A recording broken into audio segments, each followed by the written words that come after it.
Selamat malam Bapak Ibu warga Jemaat Simomulyo.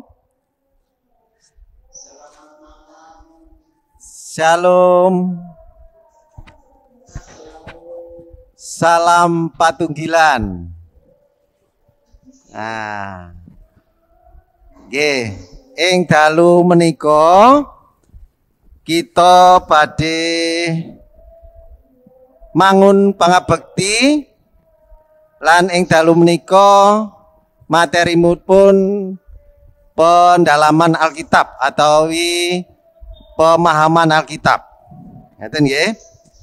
Nah, Bapak Ibu yang dikasih Tuhan, nanti ibadah ini akan dipimpin oleh Bapak Pendeta Galo Iria Grace Lumadio. Dan nanti kita akan bersama-sama setelah renungan, setelah firman Tuhan disampaikan, kita akan saling berdiskusi, begitu nggih.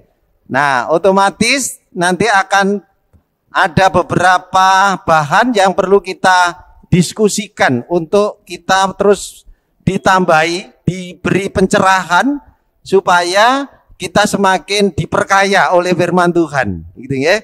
Kita semakin kuat, kita semakin teguh, kita semakin setia kepada Tuhan. Ngeten ya. Nah, mari Bapak Ibu kita akan memulai dan ibadah PA malam ini sepenuhnya akan dipimpin oleh Bapak Pendeta. Katuran Pak Pendeta. Nggih, hatur nuwun Pak Petrus, terima kasih. Bapak Ibu yang dikasih Tuhan, mari kita mengambil saat hening sejenak. Kita menghadap kehadirat Tuhan, merasakan kehadiran Tuhan di dalam ibadah kita malam hari ini. Dan biarlah di dalam hati kita sekalian mengaku yang demikian. Marilah saat ini kita satukan hati untuk memasuki ibadah pendalaman Alkitab. Dan di dalam hati kita mengucap yang demikian. Ibadah pemahaman Alkitab pada malam hari ini kami lakukan dalam nama Allah yang telah menjadikan langit dan bumi dan yang tak pernah meninggalkan pekerjaan tangannya dan kasih setianya kekal selamanya. Anugerah dan damai sejahtera Allah dan Tuhan Yesus Kristus menyertai jemaat sekalian. Amin. Mari Bapak Ibu yang dikasih Tuhan, kita bersama menaikkan pujian Kidung Pasamuan Jawi nomor 84. Kita nyanyikan bait yang pertama, Moro Wong Dosa.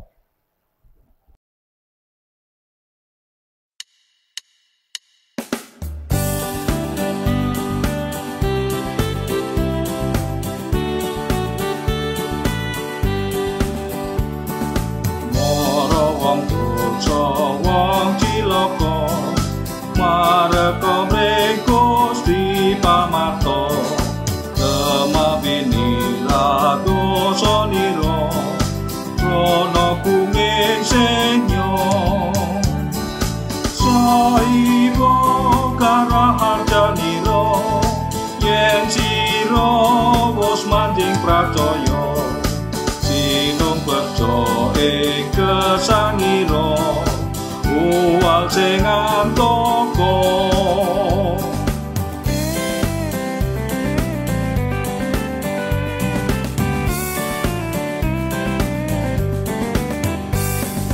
bocah upaya dekasi mula sowana ngaseng Gusti Redakyo putra prasetyanya rono kuming senyo saibo karahatanino yen siro wis manding pracaya sinung percaya ing kesangira uwal sing antoko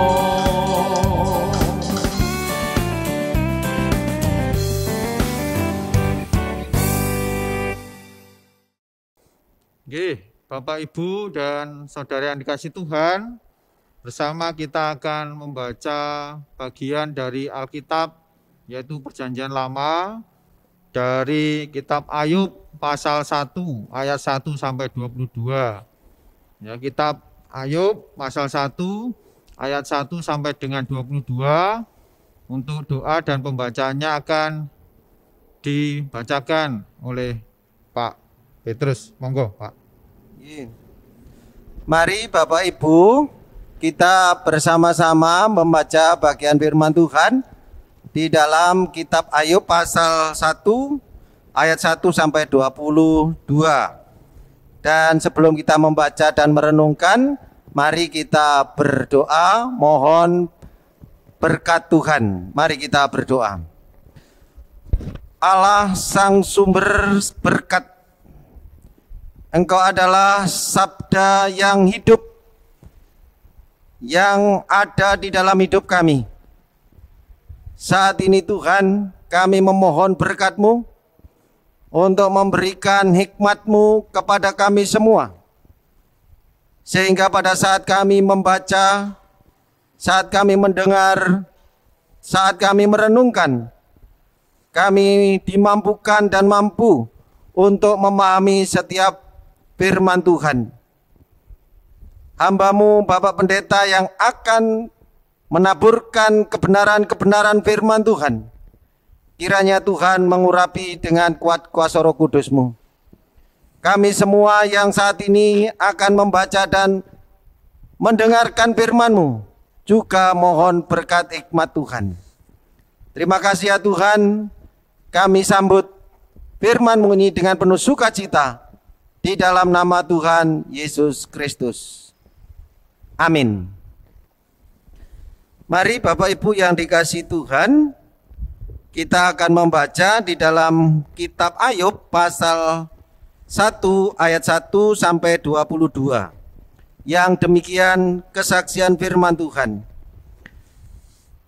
Kesalehan Ayub dicoba. Ada seorang laki-laki di tanah Uz bernama Ayub. Orang itu saleh dan jujur. Ia takut akan Allah dan menjauhi kejahatan. Ia mendapat 7 anak laki-laki dan 3 anak perempuan. Ia memiliki 7.000 ekor kambing domba, 3.000 seekor unta. Saya ulang, 3.000 ekor unta, 500 pasang lembu, 500 keledai betina, dan budak-budak dalam jumlah yang sangat besar. Sehingga orang itu adalah yang terkaya dari semua orang di sebelah timur. Anak-anaknya yang lelaki biasa mengadakan pesta di rumah mereka, masing-masing menurut giliran, dan ketiga saudara perempuan mereka diundang untuk makan dan minum bersama-sama mereka. Setiap kali apabila hari-hari pesta telah berlalu, Ayub memanggil mereka dan menguduskan mereka. Keesokan harinya pagi-pagi bangunlah Ayub, lalu mempersembahkan kurban bakaran sebanyak jumlah mereka sekalian. Sebab pikirnya, mungkin anak-anakku sudah berbuat dosa dan telah mengutuki Allah di dalam hati. Demikianlah dilakukan Ayub senantiasa. Pada suatu hari datanglah anak-anak Allah menghadap Tuhan, dan di antara mereka datanglah juga iblis. Maka bertanyalah Tuhan kepada iblis, "Dari mana engkau?" Lalu jawab iblis kepada Tuhan, "Dari perjalanan mengelilingi dan menjelajah bumi." Lalu bertanyalah Tuhan kepada iblis, "Apakah engkau memperhatikan hambaku Ayub? Sebab tiada seorang pun di bumi seperti dia, yang demikian saleh dan jujur, yang takut akan Allah dan menjauhi kejahatan." Lalu jawab iblis kepada Tuhan, "Apakah demikian tidak mendapat apa-apa Ayub takut akan Allah? Bukankah engkau yang membuat pagar sekeliling dia dan rumahnya serta segala yang dimilikinya.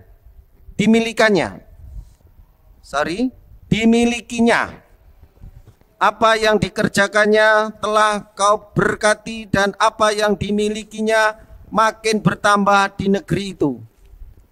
Tetapi ulurkanlah tanganmu dan jamahlah segala yang dipunyainya, ia pasti mengutuki engkau di hadapanku.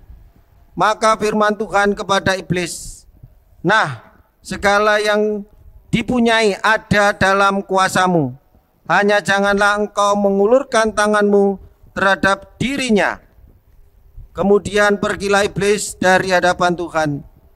Pada suatu hari, ketika anak-anaknya yang lelaki dan yang perempuan makan dan minum anggur di rumah saudara mereka yang sulung, datanglah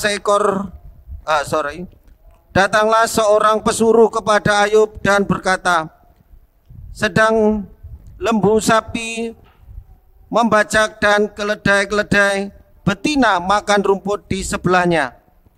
Datanglah orang-orang Seba menyerang dan merampasnya serta memukul penjaganya dengan mata pedang.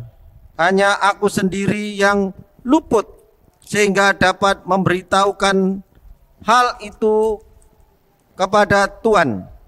Sementara orang itu berbicara, datanglah orang lain dan berkata, api telah menyambar dari langit dan membakar serta memakan habis kambing domba dan penjaga-penjaga. Hanya aku sendiri yang luput sehingga dapat memberitahukan hal itu kepada Tuhan. Sementara orang itu berbicara, datanglah orang lain dan berkata, orang-orang Kasdim membentuk 3 pasukan lalu menyerbu unta-unta dan merampasnya serta memukul penjaganya dengan mata pedang. Hanya aku sendiri yang luput sehingga dapat memberitahukan hal itu kepada Tuhan. Sementara orang itu berbicara, datanglah orang lain dan berkata, anak-anak Tuhan yang lelaki dan yang perempuan sedang makan dan minum anggur di rumah saudara mereka yang sulung. Maka tiba-tiba angin ribut bertiup dari seberang padang gurun. Rumah itu dilandanya dan 4 penjurunya dan roboh menimpa orang-orang muda itu sehingga mereka mati. Hanya aku sendiri yang luput sehingga dapat memberitahukan hal itu kepada Tuhan. Maka berdirilah Ayub lalu mengoyak jubahnya dan mencukur kepalanya. Kemudian sujudlah ia dan menyembah, katanya, dengan telanjang aku keluar dari kandungan ibuku, dengan telanjang aku akan kembali ke dalamnya. Tuhan yang memberi, Tuhan yang mengambil, terpujilah nama Tuhan. Dalam semuanya itu Ayub tidak berbuat dosa dan tidak menuduh Allah berbuat yang kurang patut. Demikian kesaksian firman Tuhan. Amin. Oke. Demikianlah Bapak Ibu yang dikasihi Tuhan, pembacaan Ayub pasal 1 ayat 1 sampai 22 sebagai bahan perenungan kita malam hari ini di dalam PA kita. Jadi untuk menghantar kita bersama masuk di dalam PA akan ada sebuah tayangan video singkat. Delok entang ngene iki, duwe anak loro. Mari mangan gawe ning gelem kora-kora, kaya opo sih? Kok ayo ndak? Lah iki buktine sakmene kae iki, kaya opo iki? Pak. Iya, Bu, apa Bu? Ojo ngono ta, ojo maca Alkitab, ae ndang dijelasno apa iki programe gereja iku. Bapak iki saiki iki persiapan arepe engko nglayani lho, Bu. Lah nek ora tak waca terus piye kok ngomong apa Bapak iki, Bu? Piye? Ngene lho. Ayo nang jelasno. Ayo, kene ndi Kang Masmu? Jangan rene, coba kandhanane kene. Mas Hasan, panggil Bapak. Ono opo, Vin? Aku lho panggil Bapak. Yo. Ngene yo Le, Nduk, tak kandhani. Ning gone grejane awan dhewe gak Simo Mulya, saiki lak memasuki masa raya Paskah. Sik yo. Nah, dalam rangka masa raya Paskah kuwi ada beberapa kegiatan sing kudune awak dhewe ikut melakukan bersama-sama. Di antarane kita dianjurkan supaya berpuasa selama 40 hari mulai Rebu Abu. Nah, kemudian juga setelah itu juga ada kegiatan yang lain. Ya, selain berpuasa, mungkin Vino masih kecil belum kuat. Ya, belajar berpantang. Gak apa-apa. Nggak usah. Kamu gak apa-apa belajar berpantang. Kamu sudah gede. Aku kecilik, Pak. Kalau ngono-ngonoan, Pak. Kecilik iku diajarin nang sekolah minggu gak ono. Iya. Oh, nah itu ojo gaplek mangan nek kok wis gerang. Sik ta. Iku ras. Iya. Gampang, Pak. Wis, gampang kok Pak. Oke, apa sih Ojo iki? ngenteni. So, bapak kamu baru bapak kamu baru tutup kok ya wis. Sik, iki lho sangu nih. Kayak koncoe ya. Saya Pak nonton terus Pak. Sak liyane berpuasa iku selama 40 hari nek kowe urung kuat cilik ya belajar berpantang ya ora apa-apa. Engko ana acara maneh ya kuwi kita akan masuki Minggu Palmarum. Kemudian ada lagi Kemis Putih, Jumat Agung, Sabtu Sunyi.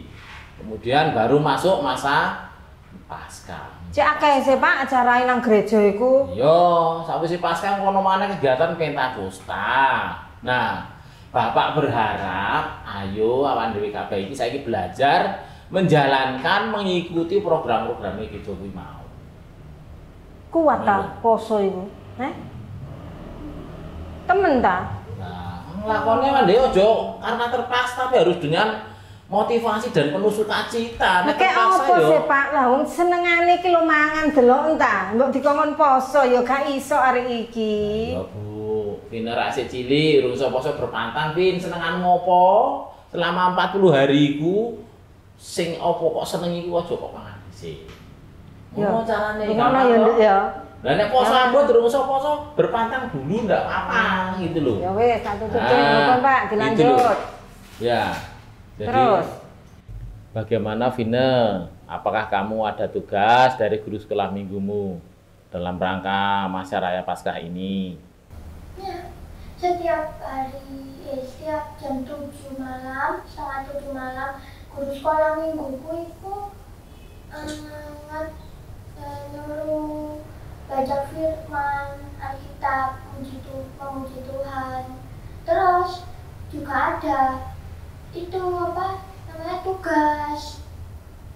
Nah, tugasnya itu nambah-nambah tugas sekolah gue. Tapi ya gak apa-apa, karena kan senang baca firman, baca Alkitab. hehe turunannya bapakmu berarti ya? Iya, senengane maca Alkitab. Lah, ya wis ngene aja kaya iko sasam iko mbulan. Saya Pak. Ini lho saiki ben luwih jelas, luwih cetha. Ayo padha bareng-bareng dirungokke pesane Pak Pendeta iki lho.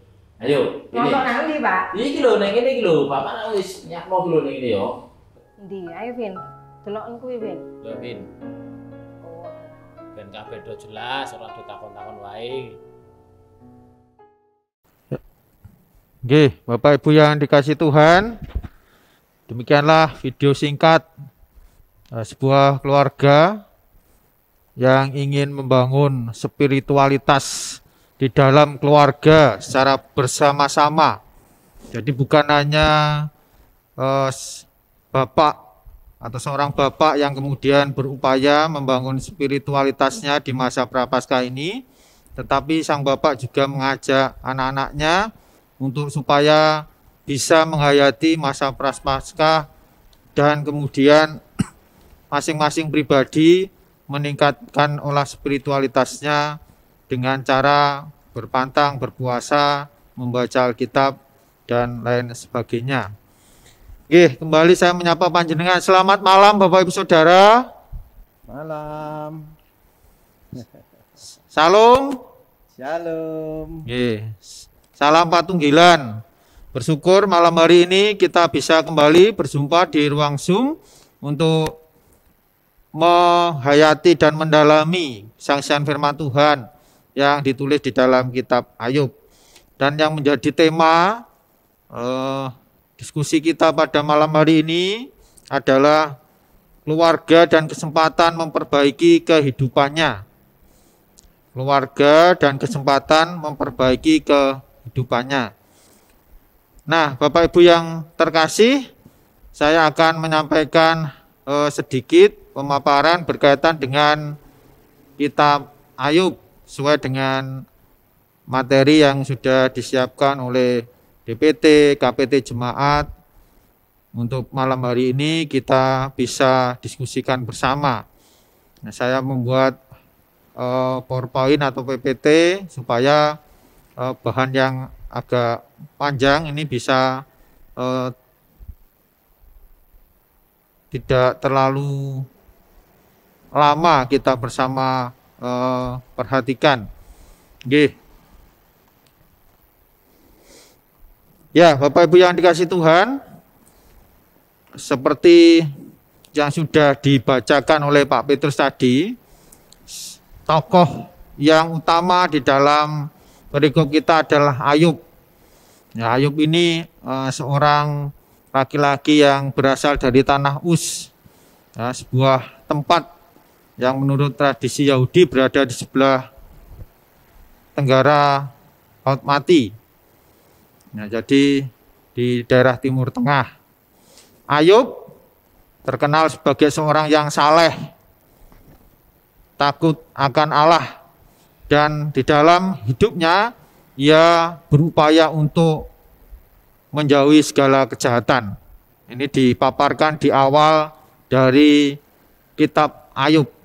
Nah, seakan-akan di dalam kitab Ayub ini ingin menyajikan sebuah pribadi dari Ayub yang begitu menonjol dari orang-orang pada saat itu atau dari masyarakat pada saat itu. Ada pribadi yang kemudian sangat terkenal taat setia kepada Allah, yaitu Ayub. Lanjut. Nah, Ayub hidup makmur, ya, dan sangat diberkati. Ia memiliki 7 anak laki-laki dan 3 anak perempuan. Nah, memang tidak disebutkan nama dari anak-anak tersebut, tetapi dikatakan atau dicatat jumlah anak tersebut 7 laki-laki dan 3 anak perempuan. Di sini juga mengandung maksud bahwa ketika sebuah keluarga dalam tradisi Perjanjian Lama memiliki seorang anak, memiliki anak begitu, maka bisa dikatakan keluarga ini ya diberkati Tuhan dan menjadi keluarga yang komplit begitu. Apalagi anaknya ini ada laki-laki dan perempuan gitu. Jadi jangkep sudah kebahagiaan, kesukacitaan dari keluarga Ayub.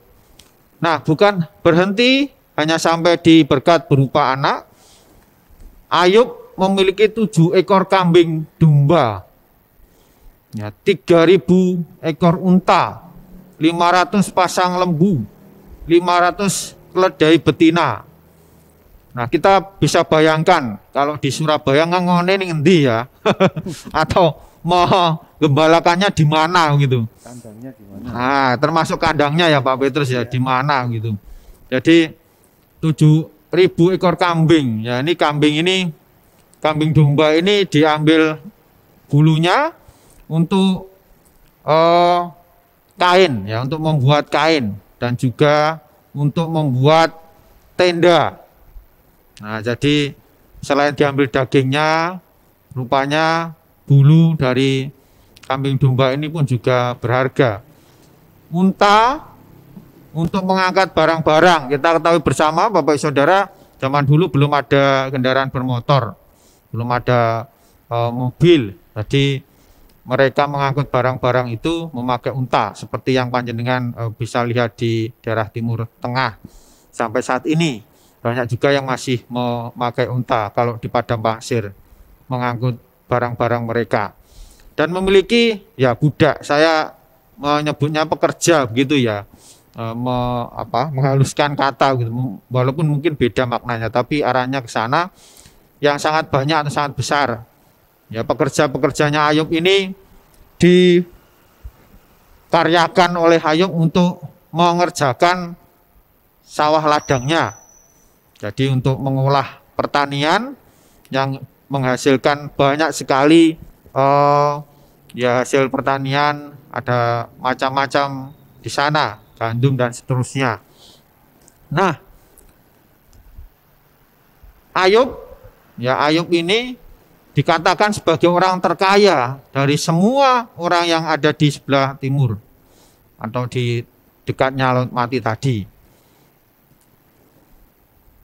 Nah, Bapak Ibu, di tengah kehidupan Ayub yang penuh kemakmuran, diberkati, ternyata ada hal yang kemudian menjadi ganjalan sebenarnya di dalam kehidupan Ayub, yaitu berkaitan dengan gaya hidup anak-anaknya. Jadi anak-anak Ayub ini sering melakukan pesta atau pesta pura. Nah, ketika anak-anaknya melakukan pesta, setelahnya ya, jadi Ayub selalu berupaya untuk menguduskan anak-anak tersebut melalui menghaturkan persembahan kurban kepada Allah sejumlah anak mereka, anak Ayub ini.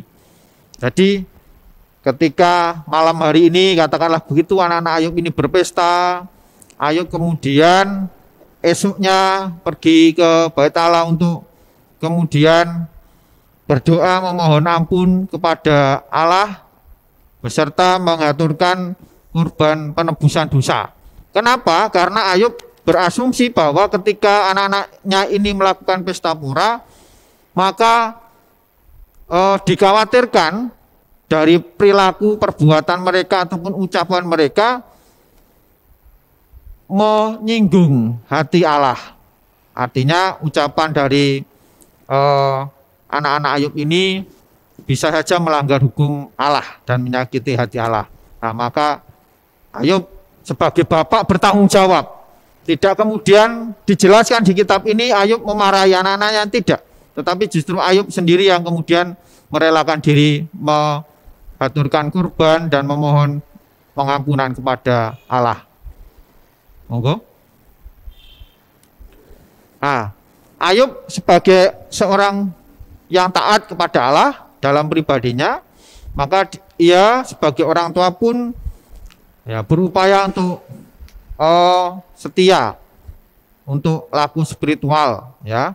Ia ingin anak-anaknya ini senantiasa diberkati Tuhan, anak-anaknya ini terbebas dari hukum Tuhan.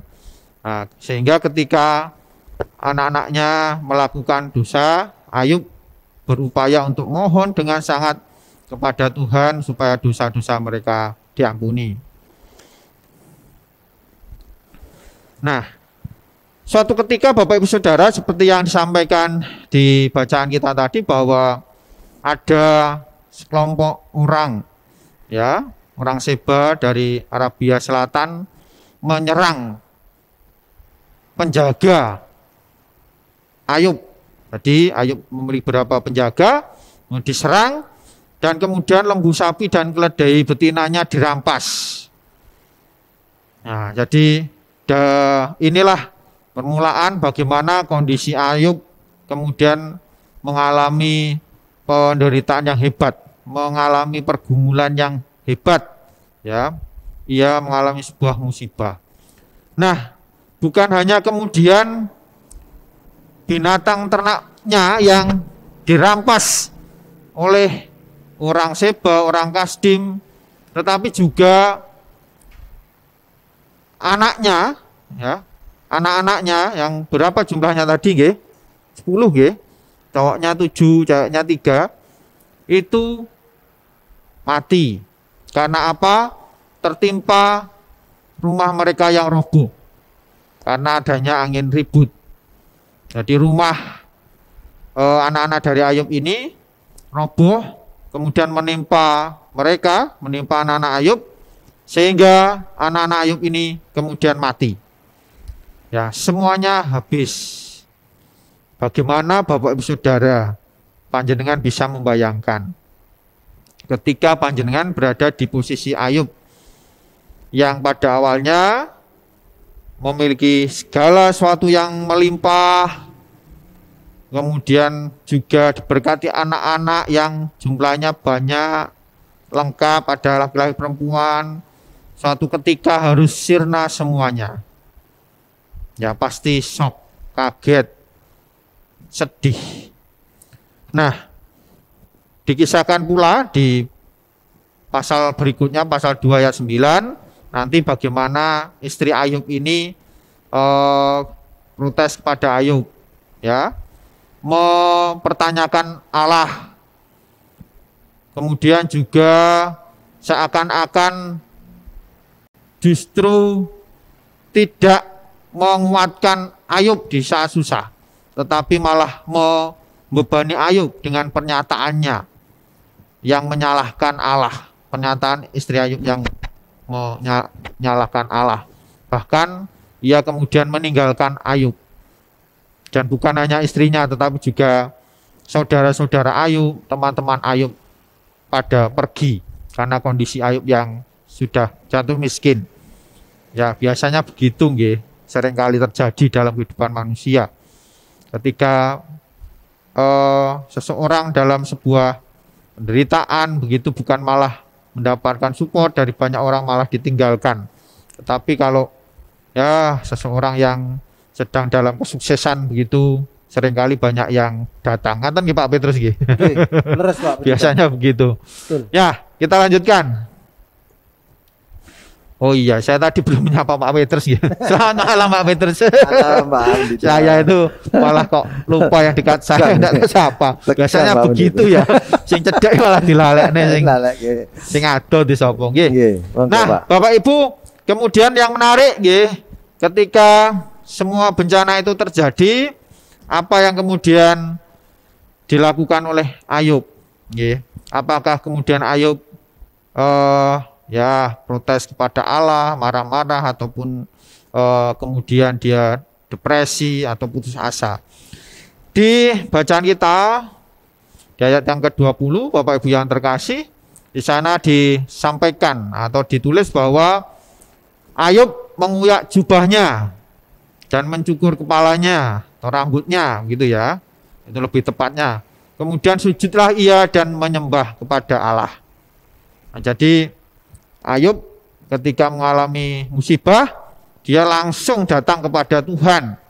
Ia menyadari bahwa ya hanya kepada Tuhanlah ia mohon pertolongan dan sambat gitu. Maka di sini dijelaskan laku yang dilakukan Ayub, ya, bagaimana kemudian dia datang kepada Tuhan. Dan dari kata-katanya ini kita bisa melihat sejauh mana spiritualitas iman Ayub, ya, kedewasaan iman Ayub. Ketika dia datang, dia mudoroso ke Tuhan yang demikian. Dengan telanjang aku keluar dari kandungan ibuku, dengan telanjang juga aku akan kembali ke dalamnya. Tuhan yang memberi, Tuhan yang mengambil. Terpujilah nama Tuhan. Nah, artinya sebenarnya Ayub ingin mengatakan bahwa ya semua yang telah hilang dari dirinya itu asalnya dari Tuhan, dan kalaupun Tuhan mengambil nggih monggo ngaten nggih. Nah, yang lebih elok lagi adalah ketika dalam penderitaannya ini dikisahkan Ayub tidak melakukan dosa. Ya, artinya Ayub tidak kemudian melakukan perbuatan-perbuatan yang kemudian melanggar hukum Allah.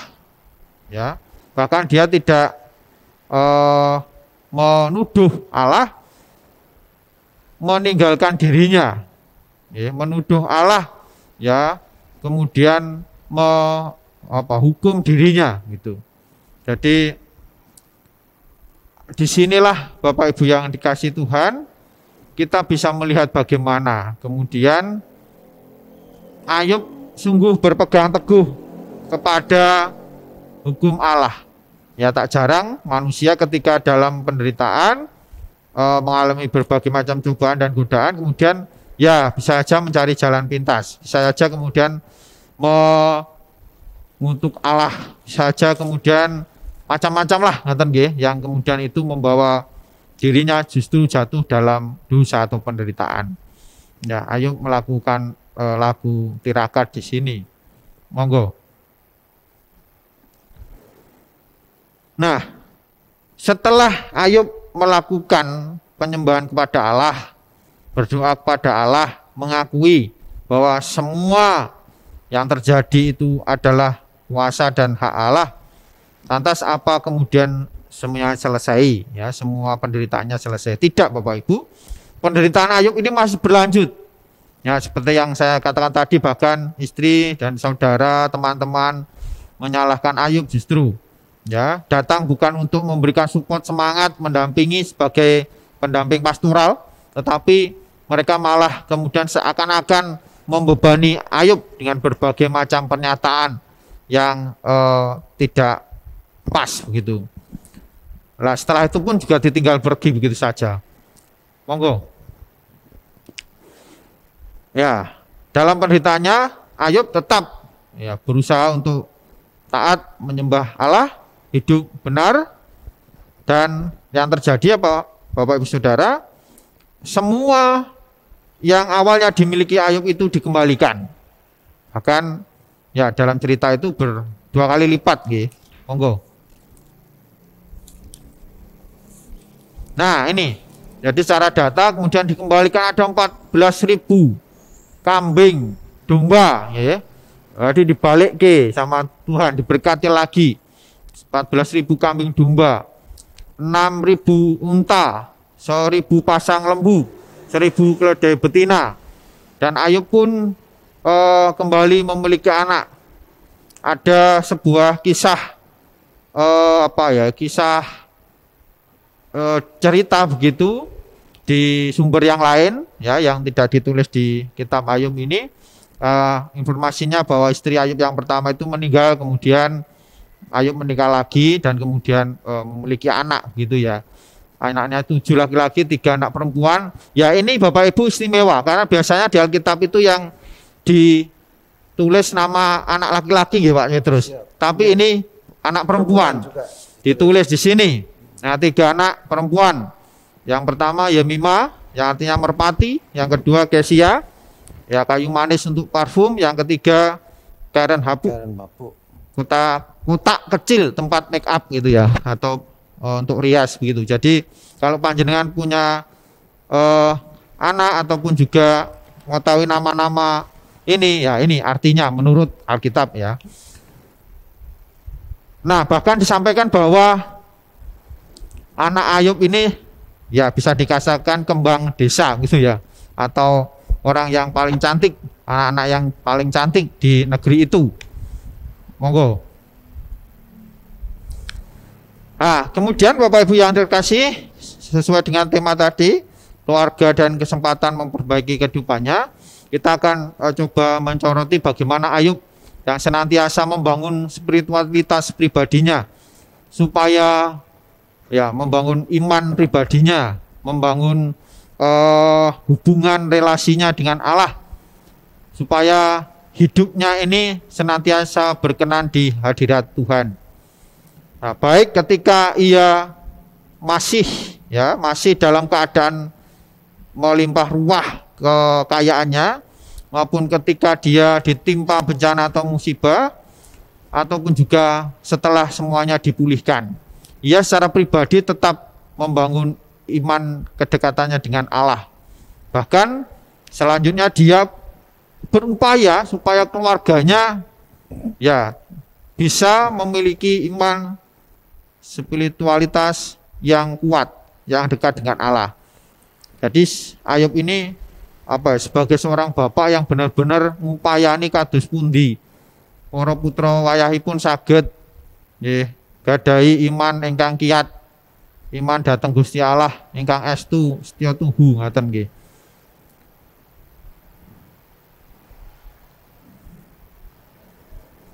Nah, kita juga bisa melihat salah satu indikasi bagaimana kehidupan spiritualitas ataupun iman dari keluarga Ayub setelah penderitaan itu ya, yang kemudian sepertinya jauh lebih baik dari yang sebelumnya. Jadi nampak kesalehan hidup Ayub dan keluarga itu dengan anak-anaknya yang tidak lagi diceritakan melakukan pesta-pesta gitu ya, seperti yang dilakukan oleh anak-anak Ayub yang telah mati. Jadi keluarga ini atau anak-anak Ayub ini kemudian tidak lagi disebutkan di sana melakukan hal itu. Nah, saya yakin kemudian anak-anak Ayub, istri Ayub ini justru sebaliknya ya, mereka ya semakin membangun hubungan intim, hubungan yang dekat dengan Allah seperti yang selama ini Ayub lakukan. Nah, di sana kemudian diperlihatkan bagaimana keluarga Ayub ini hidup damai sejahtera. Usia Ayub setelah itu masih hidup 140 tahun lamanya. Ayub bisa melihat anak cucunya sampai turun 4 itu napa Pak Petrus nggih? Berarti anak pertama, anak cucu, buyut, canggah. Canggah berarti ya. Belum udek-udek siwur apa lagi ya. Ya, sampai cicit. Ya, canggah atau cicit ya kalau bahasa Indonesia, betul. Nah, dan kemudian barulah Ayub meninggal, dan kalau saya membaca itu kok meninggalnya enggak tahu ya, Pak. Bagi saya itu rasanya kok maka matilah Ayub tua dan lanjut umur, itu seperti ya memang sudah sepuh gitu nggih.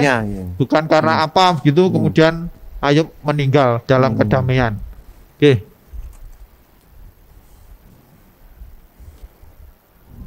Monggo. Lanjut, Pak. Nah, ini kalau masuk pertanyaan nanti Pak Petrus lah. Bapak Ibu yang dikasih Tuhan, jadi itulah pengantar dari saya.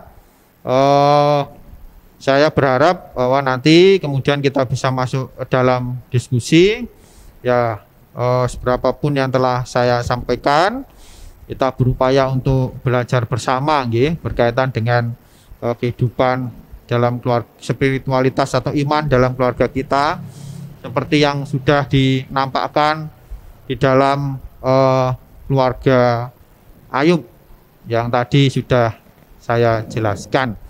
Kalaupun nanti dari Pak Petrus juga ada mungkin penjelasan yang semakin gamblang begitu ya, khususnya berkaitan dengan pertanyaan, monggo Pak Petrus. Dan pertanyaan yang nanti mungkin ditampilkan itu ya sebagai panduan saja Pak, panduan mungkin bisa dikembangkan atau kemudian dikurangi. Monggo.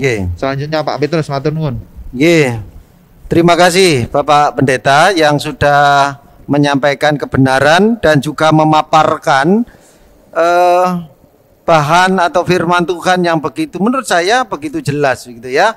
Ada step-stepnya gitu ya. Awalnya kemakmuran diberkati, setelah itu hilang, masuklah penderitaan, lalu penyesalan, bertobat dan sebagainya, lalu diberkati. Nah, menurut saya begitu luar biasa firman Tuhan hari ini. Nah, kalau kita sudah paham, jelas dan gamblang, istilahnya Pak Pendeta Sistrianto itu cewel-wel, berarti cetho welo-welo.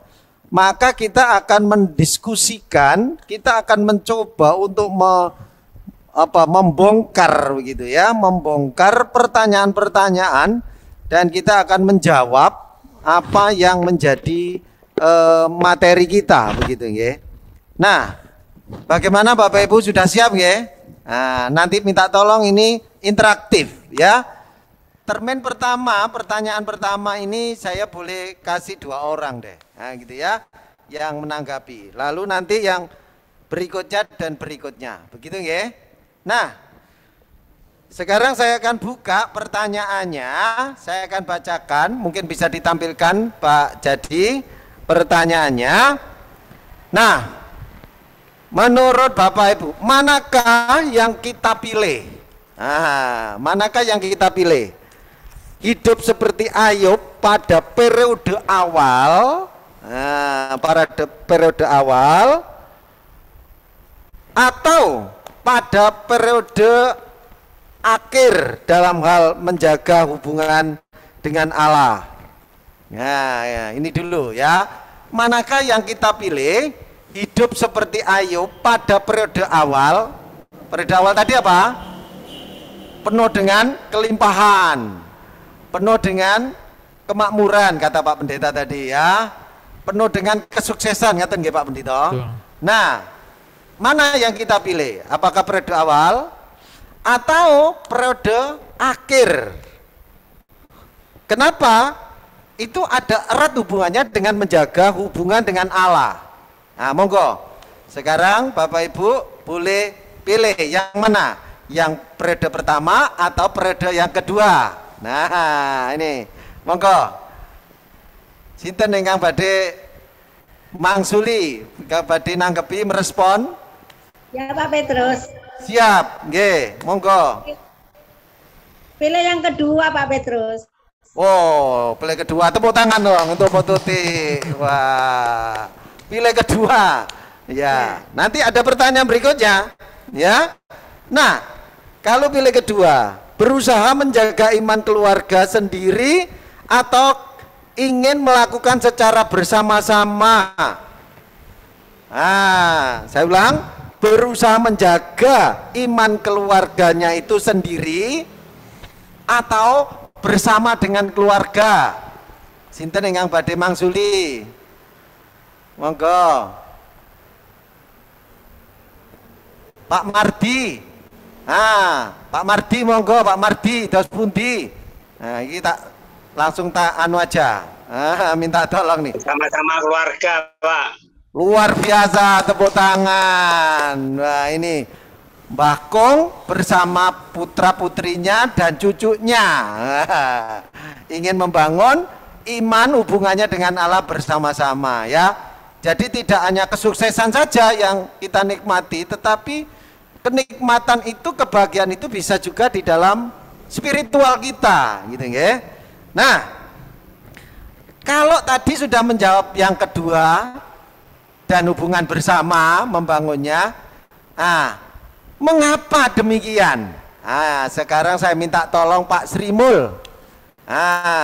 Mengapa Pak Sri Mul tadi ada yang milih dua, kebahagiaan periode yang kedua, dan Pak Mardi tadi juga memilih membangun keluarga, membangun iman dalam keluarga atau bersama-sama. Monggo Pak Sri Mul. Nggih, Pak. Kalau yang pertama tadi kan Ayub senantiasa setiap kali terjadi anak-anaknya melakukan dosa, dia sendiri yang berupaya untuk memohon kepada Allah, datang ke bait Allah untuk menyampaikan persembahannya dengan maksud agar anak-anaknya terlepas dari dosa-dosanya. Artinya tidak melibatkan anaknya pada saat itu. Siap. Karena itu, Pak. Nggih. Kemudian yang kaitannya dengan yang kedua, Pak. Mengapa kok kita membangun iman itu harus bersama-sama begitu? Ya ada istri, ada anak, ada cucu dan sebagainya. Mohon tanggapannya Pak Sri. Ya, yang jelas kalau hanya Ayub sendiri kan tidak akan tercapai apa yang diwujudkan dalam keluarga mereka taat kepada Allah.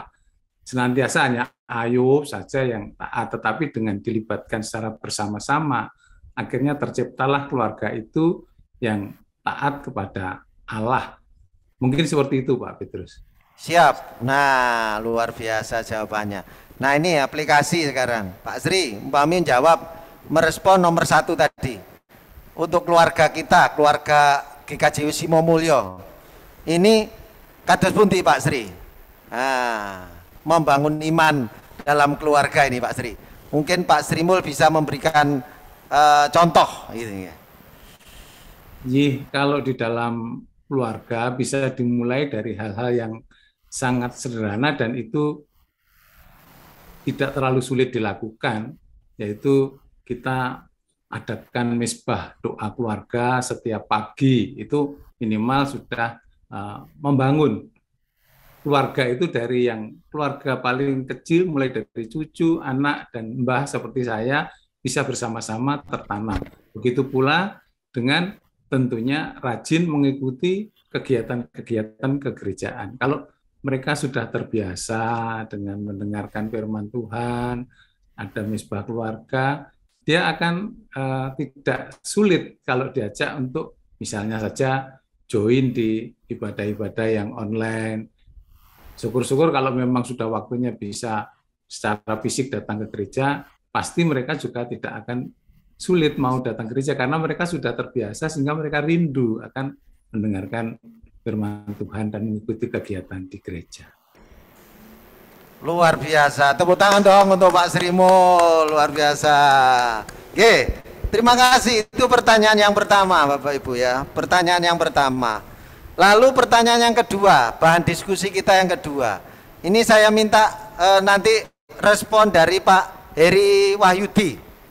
Pak Heri Wahyudi, ya, Pak Heri Wahyudi. Pertanyaan yang kedua atau bahan diskusi yang kita bahas bersama, bagaimana Pak Heri cara kita membangun persekutuan bersama dalam keluarga sehingga tumbuh rasa kebersamaan dan kesatuan yang terus terjaga dengan konsisten. Nah, terus muti Pak Heri. Mohon responnya, tanggapannya Pak Heri. Ya, terima kasih Pak Petrus. Memang diawali dari diri kita sebagai kepala rumah tangga begitu ya, sebagai kepala keluarga istilahnya. Kita harus memberikan contoh, memberikan tauladan kepada keluarga, sehingga manakala kita mengeterapkannya, saya yakin dan percaya keluarga akan bisa mengikutinya, karena ada yang ditauladani. Begitu Pak Petrus. Siap, luar biasa. Tepuk tangan untuk Pak Heri. Nah, jadi cara kita membangun kebersamaan dan persekutuan itu dimulai dari pribadi. Nah, kalau saya Bapak gitu ya, kalau Ibu ya Ibu kemudian dibangun bersama-sama dalam rangka kita untuk bagaimana keluarga itu ada kesatuan, ngeten nggih Pak Pendeta nggih. Ada kebersamaan, ada persekutuan. Kalau orang GKJW namanya apa Pak? Patunggilan Kang Nyawiji ngaten. Nyawiji wonten apa? Wonten ing Gusti Yesus ngaten nggih. Nah, itulah Bapak Ibu yang dikasihi Tuhan. Nah, saya masih ada satu bahan lagi. Nah, ya, saya masih ada satu bahan lagi Pak Pendito. Ini saya minta tolong yang merespon adalah ada yang pemuda Pak. Oh, ada yang pemuda kira-kira ini Bu Ruth. Siapa ini ya? Ada yang pemuda kira-kira? Ada yang mau resen pemuda? Ayo, coba. Mana dia? Mbak Nandia. Ada Mbak Nandia? Ada. Nggih, matur nuwun Mbak Nandia. Nah, jadi mohon respon atau tanggapan Mbak Nandia. Pertanyaannya begini, dalam rangka menjaga kebersamaan, Mbak Nandia, apakah di antara semua anggota keluarga kita bisa bersepakat bersama-sama bertirakat, ngeten nggih? Bersama-sama bersepakat bertirakat demi tujuan yang sama. Jadi masa-masa seperti saat ini, apakah keluarga ini juga bersepakat untuk bertirakat? Nah, gitu ya, demi tujuan yang sama. Itu kira-kira tanggapan Mbak Nandia apa ini? Untuk menjaga kebersamaan Apakah di antara keluarga, anggota keluarga ini bisa bersepakat? Monggo Mbak Nandia. Bentuk tirakatnya. Nggih. Yang kedua. Pak, Nggih, monggo Mbak Nandia.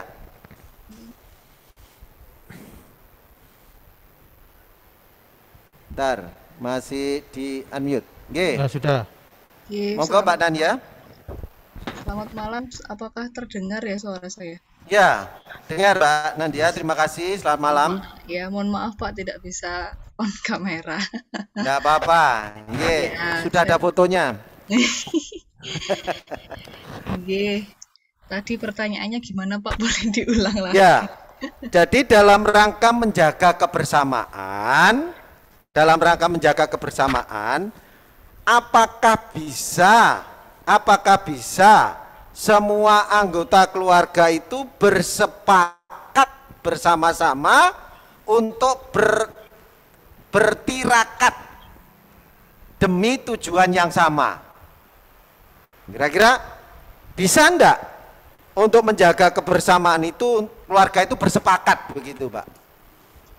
Menurut saya bisa sih Pak. Contohnya mungkin seperti menghadapi pandemi saat ini itu kan harus menjaga prokes dan sebagainya. Jadi biasanya dalam keluarga kami itu saling mengingatkan. Jadi ketika baru pulang dari luar itu jangan langsung masuk, kayak langsung cuci tangan, bersih-bersih dulu seperti itu. Jadi saling mengingatkan satu dengan yang lain. Kalau dalam pandemi seperti itu sih Pak. Salah satu gitu ya. Supaya sama-sama sehat begitu, saling mengingatkan saja. Mungkin contohnya begitu Pak dari saya. Gitu. Luar biasa. Ini pemuda kita. Nah, jawabannya real banget gitu ya, kontekstual gitu ya. Oke, saya minta tolong respon dari Mbak Hana Bajeng. Kira-kira apakah bentuk tirakat atau berpantang atau puasa bagi yang tepat bagi keluarga kita saat ini? Nah, kira-kira apa ini Mbak Bajeng? Bentuk tirakatnya, berpantangnya, puasanya itu dalam keluarga itu yang tepat apa kira-kira? Kalau dari saya, dari keluarga itu kalau berpantang ini untuk ini Pak. Mungkin kita dalam sehari-hari itu punya ini ya, kesenangan. Misalnya kita makan sesuatu yang senangannya makan bakso gitu ya. Mungkin dengan berpantang kita dalam 1 bulan ini tidak makan daging kayak gitu. Atau ya, satu juga bisa menjaga kesehatan. Kedua, dari keinginan kita itu kan kalau berpantang itu kan menahan keinginan kita untuk makan kesenangan kita gitu loh. Jadi kita bisa merasakan seandainya kita tidak dalam hal yang tadi Ayub ya, kalau kita kembalikan ke Ayub tadi mungkin kita Ayub yang sudah diambil semua lah, kita dengan ini tuh bisa merespon, kalau kita misalnya dalam keadaan yang kurang dan kita tidak bisa memakan yang dengan kesenangan kita sudah meinikan hati kita untuk ini tadi Pak. Luar biasa, jempol 2. Terima kasih Mbak Hana Bajeng. Jawabannya. Nah, ini real ya Bapak Ibu ya. Ini artinya apa? Apa yang kita lakukan di dalam kehidupan kita, baik dalam keluarga, membangun dan memulai hubungan kita dengan Tuhan. 3 pertanyaan itu saya kira sudah mewakili dari bahan pemaparan yang disampaikan oleh Bapak Pendeta. Nah, gitu ya. Tetapi saya mohon berkenan Pak Pendeta untuk merangkum gitu ya, men-stretching begitu ya, atau statement komitmen begitu ya. Nah, kira-kira di masa-masa prapaskah ini apa yang harus kita lakukan Pak Pendeta berkaitan dengan materi kita malam ini? Terima kasih Pak Petrus. Terima kasih Bapak Ibu dan Saudara, baik panjenengan yang sudah ikut aktif di dalam diskusi, sudah menyampaikan pendapat, ataupun juga yang tetap setia untuk bersama mendengarkan diskusi pada malam hari ini. Ya, Bapak Ibu yang terkasih, saat-saat ini kita masuki masa prapaskah dan sesuai dengan ajakan, anjuran, kita bersama diajak untuk kemudian berupaya bersama-sama sebagai pribadi ataupun sebagai keluarga untuk bisa melalui kegiatan-kegiatan ataupun juga komitmen-komitmen yang kita bangun di dalam masa prapaskah, termasuk panjenengan jika mengikuti setiap hari KPT jemaat itu menyebarkan renungan dan juga di sana ada ajakan untuk melakukan aksi begitu dalam masa prapaskah. Dari apa yang kita lakukan ini, baik kita secara pribadi maupun keluarga, ini bisa semakin memiliki hubungan yang dekat dengan Allah, spiritualitas yang utuh, yang kuat, dan juga iman yang dewasa. Jadi seperti Ayub lakukan di awal kisah itu, ia secara pribadi memang dekat, setia, terus hidup benar di hadapan Allah. Namun kemudian kita pun melihat bagaimana anak-anaknya yang belum sejalan dengan Ayub. Nah, maka kemudian ada perubahan yang dilakukan Ayub setelah ia mengalami musibah. Ya, perubahan yang dilakukan Ayub dan keluarga. Di dalam kisah selanjutnya, Ayub berupaya untuk membangun seluruh keluarganya, baik itu anak, terus istrinya, supaya mereka itu memiliki pemikiran yang sama dengan Ayub, yaitu hidup benar di hadapan Allah, hidup dekat dengan Allah. Kenapa Bapak Ibu yang terkasih, pasti akan beda rasanya jika dalam sebuah keluarga hanya satu saja mungkin yang sangat setia kepada Allah begitu Pak, tetapi yang lain belum begitu, pasti akan berbeda rasanya gitu. Dengan ketika semuanya bersama-sama begitu bisa membangun kehidupan yang takut akan Tuhan, kehidupan yang benar, kehidupan yang penuh kasih. Nah, momennya ataupun waktunya saat ini kita lakukan itu Pak. Jika memang belum, jika memang sudah di dalam keluarga masing-masing mewujud nyatakan hal tersebut, ya monggo dijaga, ditingkatkan. Karena saya percaya dan yakin dan saya melihat di banyak keluarga di Simo ini sudah melakukan hal itu Pak Petrus. Itu ya. Ya, jadi saya berharap itu tetap dijaga dan ditingkatkan. Ya, walaupun di era-era sekarang ini banyak tantangan Pak. Betul. Baik itu dari segi mungkin pekerjaan karena situasi, sangat sibuk, dari segi media komunikasi yang sudah sangat berkembang canggih, sehingga seringkali menggeser spiritualitas orang itu bukan lagi taat kepada Allah tapi taat kepada media sosial. Bahkan kebersamaan itu juga bisa terputus ya, seperti jenengan dan saya dekat bisa terasa jauh karena pegang HP sendiri-sendiri ya. Yang jauh bisa dekat karena komunikasi lewat Zoom seperti ini. Nah itu, dan bagi yang belum, monggo kita mulai Bapak Ibu Saudara, karena saya yakin dan percaya jika satu orang saja taat pada Tuhan, seperti di mana itu Pak, di Sodom Gomora kan ya. Itu Tuhan melihat beberapa orang taat saja Sodom bisa diampuni gitu ya. Ketika keluarga itu pun juga semuanya taat, pasti akan semakin diberkati begitu ya Pak Petrus. Itu saya kira Pak Petrus penekanan dari saya. Matur nuwun. Terima kasih Pak Pendeta yang sudah merangkum dari apa yang kita dalami tadi, bahan-bahan diskusi kita, dan ada statement komitmen tadi mengajak kepada kita, ayo kita mulai hubungan kita dengan Tuhan, dan demikian kita bagaimana kita membangun sebuah relasi, membangun sebuah kebersamaan untuk keteguhan iman kita bersama-sama, supaya keluarga kita ini benar-benar bisa terjaga, begitu Pak Pendeta ya. Bisa terjaga kesetiaan kita kepada Tuhan, demikian juga di dalam membangun sebuah persekutuan. Nah, Bapak Ibu, demikian yang bisa kita diskusikan, yang kita sudah dalami. Kiranya apa yang kita dalami ini benar-benar boleh memberkati Bapak Ibu semuanya, dan Bapak Ibu juga memberkati keluarga yang lainnya. Demikian Bapak Pendeta, dan mohon ibadah ini dilanjutkan kembali. Oke, matur nuwun. Nggih, Bapak Ibu, sebagai wujud sukacita kita malam hari ini karena telah bisa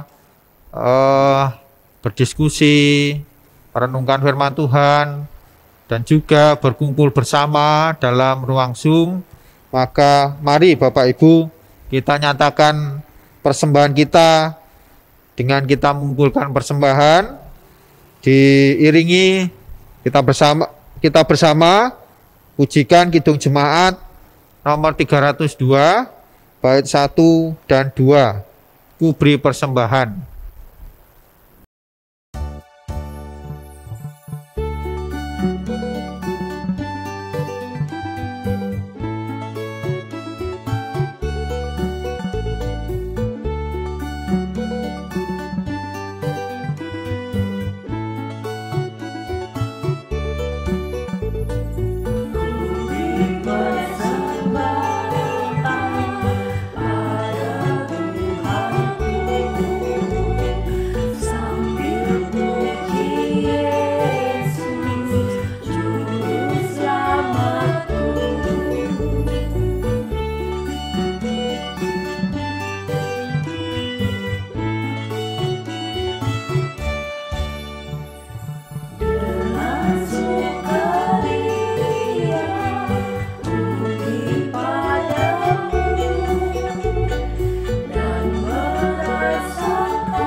Selanjutnya Bapak Ibu yang terkasih, mari kita satukan hati kita bersama masuk di dalam doa. Kita berdoa. Mari kita berdoa. Segala puji dan syukur kami naikkan kehadirat-Mu ya Tuhan, karena pada malam hari ini kami telah bersama bisa merenungkan sabda-Mu. Mampukan kami ya Tuhan untuk mengerti, memahami dan melakukannya dalam hidup sehari-hari. Tuhan, pada malam hari ini kami pun telah mengaturkan persembahan bagi Tuhan. Kiranya Tuhan sucikan persembahan ini sehingga layak di hadirat-Mu. Pada malam hari ini ya Tuhan, kami berdoa untuk setiap kegiatan di jemaat Tuhan, kiranya dapat berjalan lancar seturut dengan kehendak-Mu. Kebutuhan dana yang diperlukan kiranya juga tercukupi. Bahkan ketika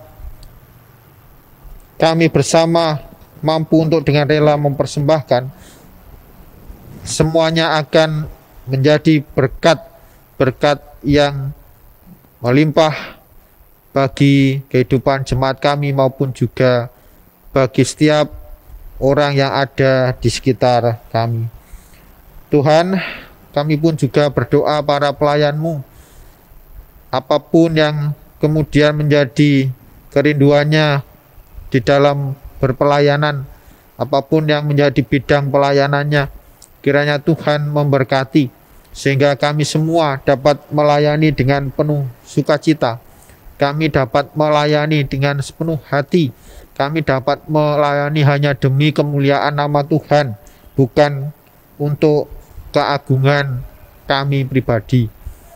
Tuhan, kami pun juga berdoa, biarlah jemaat kami ini semakin hari semakin berkembang, dan biarlah dalam kehidupan berjemaat kami mampu untuk saling menopang, saling menguatkan, dan juga saling mengasihi. Kami percaya ya Tuhan, bahwa Engkau senantiasa hadir dan memberkati jemaat-Mu ini.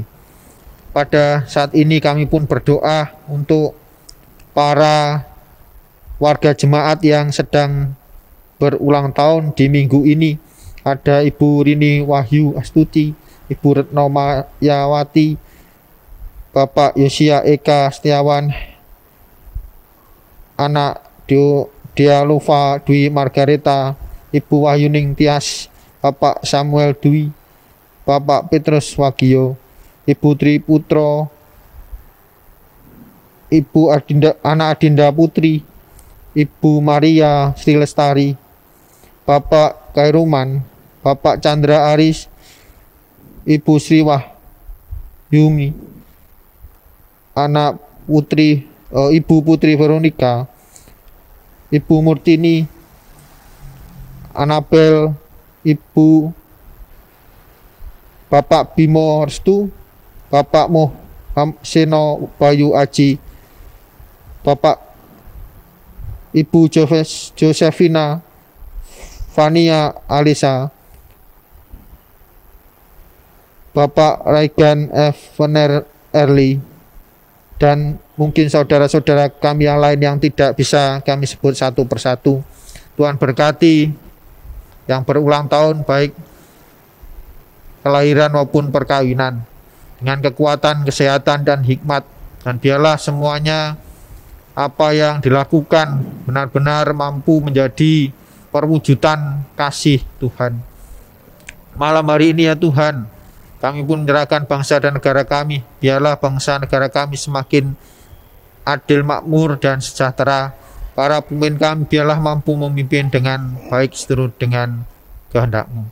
Jika kami akan mengakhiri ibadah ini dan melanjutkan aktivitas kami, kiranya Tuhan sertai kami selalu, dan Tuhan tuntun kami dalam setiap langkah kehidupan kami. Inilah Tuhan doa seru kami yang kami akhiri dengan doa yang telah Tuhan ajarkan kepada kami. Bapa kami yang di surga, dikuduskanlah nama-Mu, datanglah kerajaan-Mu, jadilah kehendak-Mu di bumi seperti di surga. Berikanlah kami pada hari ini makanan kami yang secukupnya, dan ampunilah kami akan kesalahan kami, seperti kami juga mengampuni orang yang bersalah kepada kami. Dan janganlah membawa kami ke dalam pencobaan, tapi lepaskanlah kami daripada yang jahat, karena Engkau-lah yang punya kerajaan dan kuasa dan kemuliaan sampai selama-lamanya. Amin. Bapak Ibu yang dikasihi Tuhan, kita bersama kembali memuji Tuhan. Kita nyanyikan kidung pujian Ku Cinta Keluarga Tuhan.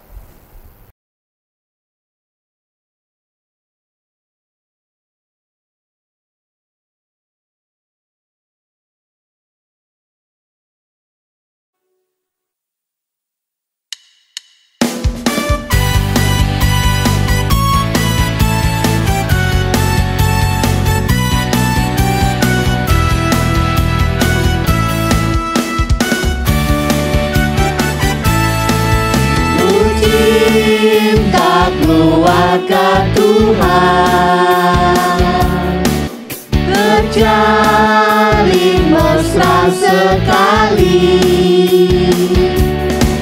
semua saling mengasihi, betapa senang ku menjadi keluarganya Tuhan.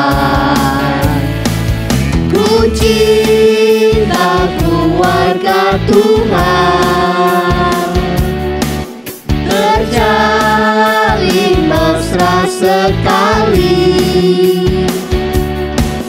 semua saling mengasihi, betapa senang ku menjadi keluarganya Tuhan.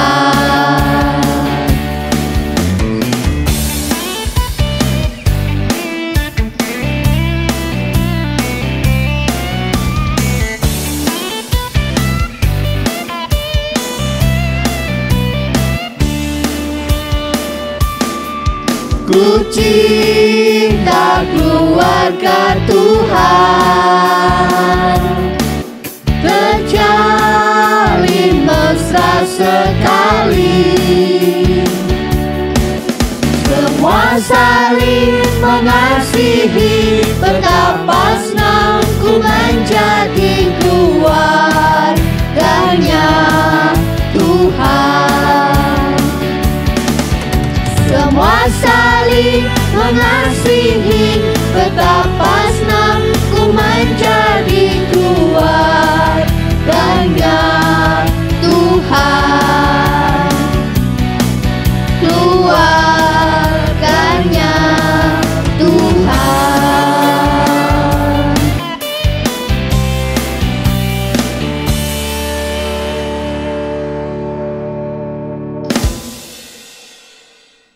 Bapak Ibu yang dikasihi Tuhan, kita akan mengakhiri ibadah kita malam hari ini. Kita akan melanjutkan kehidupan kita masing-masing, baik secara pribadi maupun juga dalam keluarga kita, untuk saling mengasihi, saling memberkati, saling mengingatkan, dan juga saling menguatkan. Dan saatnya, terimalah berkat Tuhan melalui hamba-Nya. Kasih karunia dan damai sejahtera dari Tuhan Allah Bapa, Tuhan Yesus Kristus Sang Putra, serta Roh Kudus mengalir tercurah kepada Bapak Ibu Saudara sekalian saat ini sampai selamanya. Amin.